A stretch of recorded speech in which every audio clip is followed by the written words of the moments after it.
রাত পোহালেই ইংরেজি নববর্ষ, তবে ডিজিটাল যুগে আজ ব্রাত্য পুরনো আবেগ গ্রিটিংস কার্ড। একসময় ছোট থেকে বড় সকলেই এই গ্রিটিংস কার্ড কিনতে অধীর অপেক্ষায় থাকতো। তবে আজ পসরা থাকলেও নেই ক্রেতার ভিড়। নতুন প্রজন্মের ছেলেমেয়েরা আজ মুখ ফিরিয়েছে। তারা জানাচ্ছেন বর্তমান প্রজন্মের মোবাইল এবং হোয়াটসঅ্যাপের মাধ্যমে বর্ষবরণের আন্তরিক শুভেচ্ছা পাঠানোর চল রয়েছে। সেক্ষেত্রে আজ পসার থাকলেও দোকানদারদের দোকানে নেই গ্রিটিংস কার্ড কেনার জন্য ক্রেতাদের ভিড়। দোকানদাররা জানাচ্ছেন আগে দিনরাত এক হয়ে যেত গ্রিটিংস কার্ড বিক্রি করতে এবং এই কার্ডের ডিজাইন তৈরি করতে। আর বর্তমানে ডিজিটাল যুগ আসার পরে এখন গ্রিটিংস কার্ডের চাহিদা তুলনামূলকভাবে অনেকটাই কমে গিয়েছে। তবে তারা আশাবাদী যে আগামী দিনে অর্থাৎ 2-1 দিন পর থেকেই বিক্রি বাড়তে শুরু করবে হয়তো। কেননা বিদ্যালয়ের কাছে দোকানগুলি সাজানো হয়েছে ছোট ছোট ছেলেমেয়েরা তাদের নববর্ষের শুভেচ্ছা জানানোর জন্য।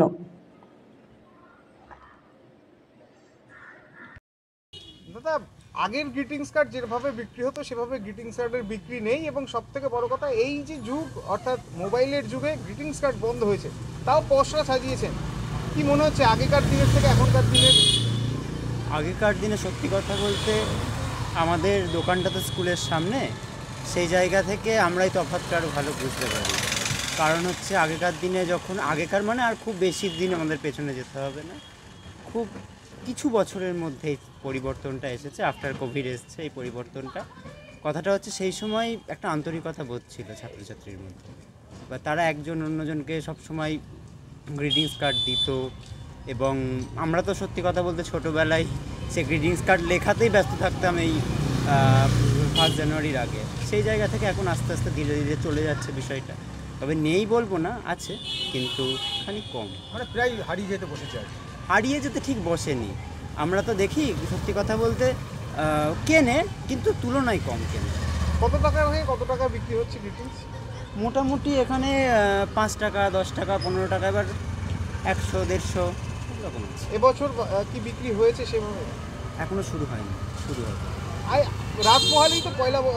হ্যাঁ, রাত পোহালে 1 জানুয়ারি অবশ্যই, কিন্তু ওই যে তুলনায় কমে গেছে। এবার আমাদের স্কুলটা যেহেতু চালু হবে আগামীকাল পয়লা বৈশাখ, 1 জানুয়ারি, তারপর 2 তারিখ থেকে চালু হবে। স্কুল খুললেই তারা গ্রিটিংস কার্ড কিনবে এবং বন্ধুদের মধ্যে সেই আশাতেই রয়েছে। সেই আশাতেই। ভাই, যেটা প্রশ্ন রাখবো যে বর্তমান প্রজন্মে ডিজিটাল মাধ্যম, সেখানে গ্রিটিংস কার্ড হারিয়ে যেতে বসেছে। তোমরা তো নবপ্রজন্ম, কতটা মিস করছে সেই পুরোনো দিনের গ্রিটিংস কার্ড? মিস তো সত্যি কথা বলতে গেলে করি, কেননা ছোটোবেলায় কেনা বানানো সব কিছু দিয়েই ধরো বন্ধুদের মধ্যে এগুলো দিয়ে বিনিময় একটা নতুন বছর একটা আমেজই ছিল। এই গ্রিটিংস কার্ড হচ্ছে দেবো নেব, কে দিচ্ছে সেগুলো জমানো রাখা পেয়েছিলাম, এগুলোই এখন সবই তো এই হোয়াটসঅ্যাপে স্টিকার পাঠিয়েই হয়ে যাচ্ছে। সেক্ষেত্রে এখানে কোথাও মনে হচ্ছে যে মেল বন্ধনের কোথাও একটা ঘাটতি করছে তো অবশ্যই, নাহলে যে গ্রিটিংস দিয়ে আমাদের মেনলি ছোটোবেলাটা চলেছে আজকে সেগুলোই আমরা ইভেন এইসব রাস্তা দিয়ে আগে দোকানে ছোট ছোট স্টলে গ্রিটিংস ভর্তি ছিল, এখন খুঁজলে হয়তো দোকানেই খুব একটা কম পাওয়া যায়। সারা বছর তো একটা অপেক্ষা থাকতো গ্রিটিংস দেবো একজনকে, হয়তো বন্ধু হতে পারে, বান্ধব হতে পারে, কিন্তু প্রেমিক হতে পারে, প্রেমিকাও হতে পারে, এবং খুব প্রিয়জনকে হতে পারে। এই যে ঘাটতিটা, এটা কি মনে হচ্ছে না যে আবার নতুন করে আবার এটা ফিরে আসুক এই গ্রিটিংস কার্ড? আসলে তো ভালোই হয়, কেননা ছোটোবেলাটাকে তো মিস করি।